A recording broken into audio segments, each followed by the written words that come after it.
यमक अलंकार के बारे में पढ़ेंगे कि यमक अलंकार क्या होता है और यमक अलंकार की पहचान कैसे की जाती है। किसी भी काव्य में आपको यमक अलंकार की पहचान करनी है तो हम वो पहचान कैसे करेंगे उसके विषय में आज हम समझेंगे।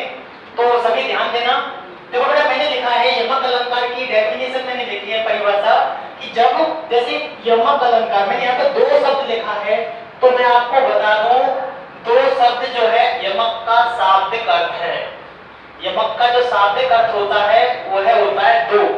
मतलब जब किसी काव्य में एक शब्द की आवृत्ति, आवृत्ति मतलब आना, आवृत्ति का अर्थ होता है आना, कि जब किसी काव्य में एक शब्द की आवृत्ति दो बार हो, केवल दो बार हो और अर्थ अलग अलग हो, वहां यमक अलंकार होता है। तो यमक अलंकार के जितने भी उदाहरण होते हैं उन सभी उदाहरणों में जो शब्द होता है, जो शब्द होता है उस शब्द की आवृत्ति केवल दो बार होती है और दोनों बार उस शब्द का जो अर्थ होता है वो भिन्न भिन्न होता है।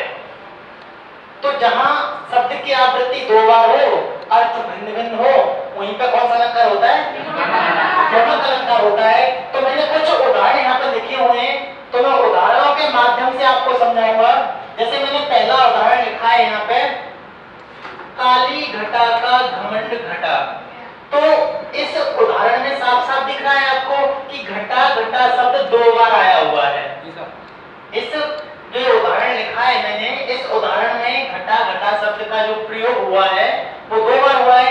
तो यहाँ पे काली घटा का घमंड घटा, यहाँ पे जो ये वाला घटा शब्द है, इस वाले घटा शब्द का अर्थ है बादल। काली घटा मतलब काला बादल और घमंड घटा, इस वाले घटा का अर्थ है कम होना, कम होना। इस वाले घटा का अर्थ कम होना और इस वाले घटा का अर्थ बादल। शब्द सेम है लेकिन अर्थ कैसे हैं? भिन्न भिन्न हैं। जब शब्द सेम हो और अर्थ अलग अलग हो वहीं पे यमक अलंकार होता है। तो इस वाले उदाहरण में यमक अलंकार हो जाएगा। कौन सा अलंकार हो जाएगा? यमक हो जाएगा। दूसरा उदाहरण में लिखा है कि तीन बेर खाती थी वह तीन बेर खाती थी। तो इस काव्य में, इस वाक्य जो मैंने लिखा हुआ है काव्यांश से लिया है, इसमें लिखा हुआ है कि तीन बेर खाती थी वह तीन बेर खाती थी। तो बेर बेर शब्द दो बार आया हुआ है। तो तीन बेर खाती थी, तीन बेर खाती थी। तो यहाँ पे जो बेर शब्द है, बेर शब्द का प्रयोग फल के लिए हुआ है। यहाँ पे बेर शब्द का प्रयोग फल के लिए होता है। खाए बेर तुम लोगों ने, लेकिन बेर हरे भी होते हैं, लाल भी होते हैं। तो बेर शब्द का प्रयोग किसके लिए हुआ है? यहाँ पे फल के लिए, फल के रूप में हुआ है। और वह तीन बेर खाती थी, यहाँ बेर का प्रयोग समय, ब्रज भाषा का शब्द है, ये ब्रज भाषा का शब्द है बेर शब्द। तो बेर शब्द का प्रयोग यहाँ समय के लिए हुआ है और यहाँ पे हुआ है फल के लिए। शब्द सेम है, बेर बेर सेम लिखा हुआ है, सेम शकल सूरत है दोनों शब्दों की, लेकिन उनके अर्थ कैसे हैं? भिन्न हैं। सब अर्थ कैसे हैं? भिन्न भिन्न है। तो इस वाले उदाहरण में भी यमक अलंकार आपका हो जाएगा। अब चलते हैं तीसरे उदाहरण पे।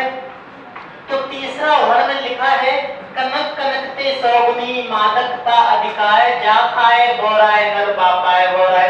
तो इस उदाहरण में कनक शब्द की जो आवृत्ति हुई है वो दो बार हुई है और यहाँ दोनों कनक शब्दों में जो अर्थ है वो अलग अलग है। इस वाले कनक का अर्थ है स्वर्ण, स्वर्ण या सोना। तो यहाँ पे एक जो कनक है उसका प्रयोग सोने के लिए किया गया है और दूसरा जो कनक है उसका प्रयोग धतूरे के लिए किया गया है, क्योंकि कनक जो है वो धतूरे का भी पर्यायवाची है और सोने का भी पर्यायवाची है। कनक जो है वो धतूरे का भी पर्यायवाची है और सोने का भी पर्यायवाची है। अब मैं आपको इसका भावार्थ समझाऊं तो इसका अर्थ होता है कि कनक कनक से सौगुनी मादकता अधिकाय। तो कभी कहते हैं क्या, धतूरे से ज्यादा मादक, कभी कहते हैं कि धतूरे से ज्यादा नशीला क्या होता है? स्वर्ण होता है। कि कनक कनक से सौगुनी मादकता अधिकाय, कि धतूरे से ज्यादा मादक, कितना ज्यादा? 100 गुना, धतूरे से 100 गुना ज्यादा नशीला स्वर्ण होता है। जा खाए बोराय नर बापाय बोराय। जब कोई व्यक्ति धतूरे का सेवन सेवन कर लेता है तो वो बौरा जाता है, पागल हो जाता है। उसी प्रकार जब किसी को ज्यादा सोना प्राप्त हो जाता है तो वो भी पागल हो जाता है। तो इस काव्य के अंदर, इस काव्यांश के अंदर जो कनक कनक शब्द की आवृत्ति 2 बार हुई है, उस कनक कनक शब्द का जो अर्थ है दोनों बार क्या है, भिन्न भिन्न है। और अर्थ के भिन्न भिन्न होने के कारण यहाँ पर यमक अलंकार है। देखो लिखा मैंने कि बाला फेरत जग भया फिराना मन का फेर, कर का मन का डारी दे मन का फेर। तो यहाँ पर मन का जो शब्द है, मन का और मन का, यहाँ पे मन का शब्द की आवृत्ति 2 बार हुई है। यहाँ पे मन का मतलब हो गया जो माला होती है, माला का जो मन का होता है, माला का जो मन का होता है, माला देखिए आपने, मोती जो होता है माला का, एक तो मन का अर्थ हो गया मोती और दूसरा मन का अर्थ हो गया अपने मन की बात, मन की भावना।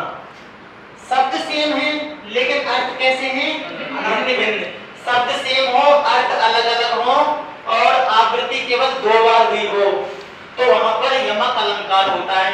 एक और लिखा मैंने कि के की रवि की नुपुर ध्वनि सुन, जगती जगती की मूक प्यास। जगती का अर्थ यहाँ पर है जागना, जागना, और यहाँ पर जगती का अर्थ है संसार। तो जगती जगती सेम तरीके से लिखे हुए हैं लेकिन दोनों के अर्थ कैसे हैं, भिन्न भिन्न हैं। जहां शब्द की आवृत्ति 2 बार हो, रूप क्रम सब समान हो लेकिन अर्थ भिन्न भिन्न हो, वहीं पर हो जाता है यमक अलंकार।